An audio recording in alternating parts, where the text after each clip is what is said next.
If your baking skills don't go beyond opening up a bag of chocolate chips and turning on your oven, well, I have the perfect dessert recipe for you. How about a no-bake keto cheesecake? You don't even need your oven, so go ahead and turn it off. And as for these, well, you can toss them or just have them around for company or moral support. I mean, who am I to judge your friendships? Let's start with our sauce. We're making a raspberry sauce to go on our cheesecake. Dump in a bag of frozen raspberries into a saucepan along with a 1/4 cup of sugar-free sweetener and a teaspoon of lemon zest. And if you don't want to use raspberries, you could use blackberries, strawberries, blueberries, razzleberries, nozzleberries. Heat this to medium heat, stirring frequently to break up the berries and to keep them from burning. Once it comes to a simmer, increase the heat to medium-high and then cook it until it's thickened and looks like a thick syrup, which will take around 5 minutes or so. Next, pour the raspberry mixture into a mesh strainer, or I think it's called a sieve. I don't know. English is kind of hard for me. Whatever this thing is where it's like finer material, it's like a mesh type of material, finer than a strainer. We're doing this to get rid of the pulp and the seeds. The easiest way that I found was to use the back of a spoon and use that to press the puree through the strainer. And then occasionally I'd scrape the underside of the strainer to allow for more to pass through since it would get clogged. Continue dragging and pressing the puree into the strainer using the back of a spoon until you're left with mostly just seeds. And this is going to yield around 2/3 to 3/4 of a cup of puree. Then you're going to throw out these seeds or give them to a friend or your neighbor if they like raspberry seeds and pulp. And this syrup will go into the refrigerator to chill while we work on our cheesecake. Keeping with the no-bake theme, let's make a crust for our cheesecake that doesn't require the oven. It's made out of 1 1/4 cups of almond flour, 3 tablespoons of oat fiber, 2 tablespoons of brown sugar-free sweetener, and 1/8 of a teaspoon of salt.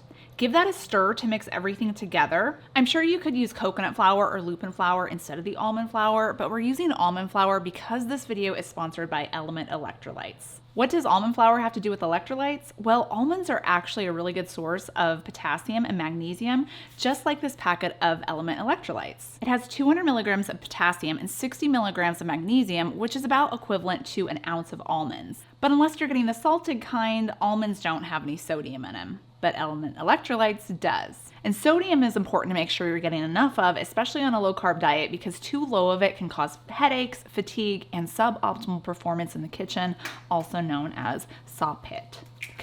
If you find yourself struggling with sawpit, right now Element is offering my viewers a free sample pack with any order. It's a great way to try all 8 of their flavors so you can see which one gives you the prime cooking performance, like grapefruit for me. Just go to drinkelement.com/KetoFocus to get yours. Hopefully in that commercial break, you've already melted 6 tablespoons of unsalted butter because that's what's gonna hold our crust together. Add a 1/2 teaspoon of vanilla to that.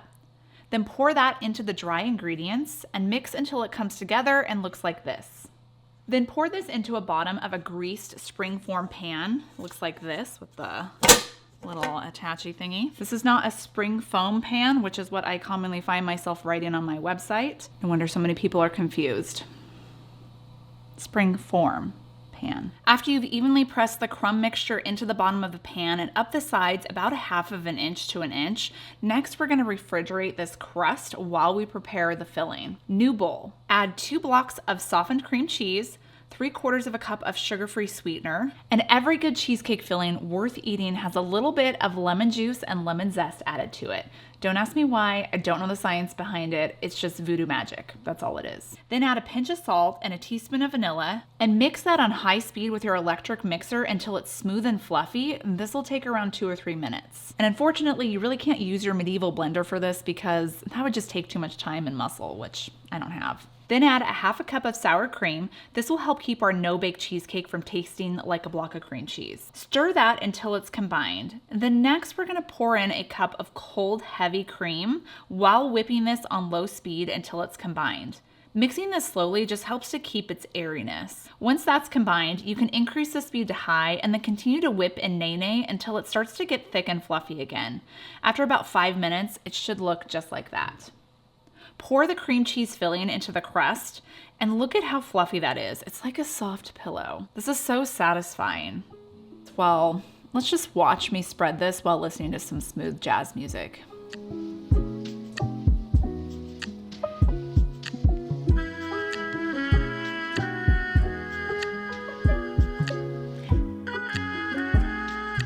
In case you're wondering how I got these pretty red hearts all over this cheesecake, you need to add your raspberry syrup to a squeeze bottle or a piping bag. Then dot the top with small dots of syrup in circles like this, which is just a circle inside of a larger circle inside of a large circle. Then you're gonna take a really tiny log or a toothpick and drag it through the dots, creating a heart shape.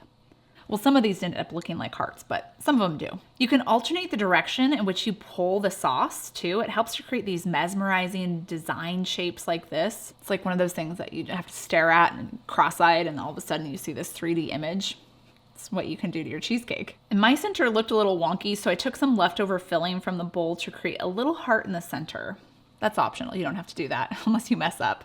Your cheesecake does need to chill in the refrigerator for at least 8 hours, or you can let it go overnight, or, I wouldn't let it go longer than like a month or two because it's gonna taste weird. It'll taste like a refrigerator. Then when you're ready to reveal this work of art to your Valentine, loosen the edges with a knife and release the spring. To cut through it, use a clean hot knife, and this will help cut smooth, clean slices out. And you can top it with more syrup, some whipped cream, and fresh raspberries. And this is especially helpful if you messed up on those swirls. This no-bake keto cheesecake is gonna have a smoother, more velvety texture compared to a classic New York cheesecake, which if you actually wanna make that instead, a keto version, I have a recipe just for you. Click right here, I show you how to do it without having to use a water bath.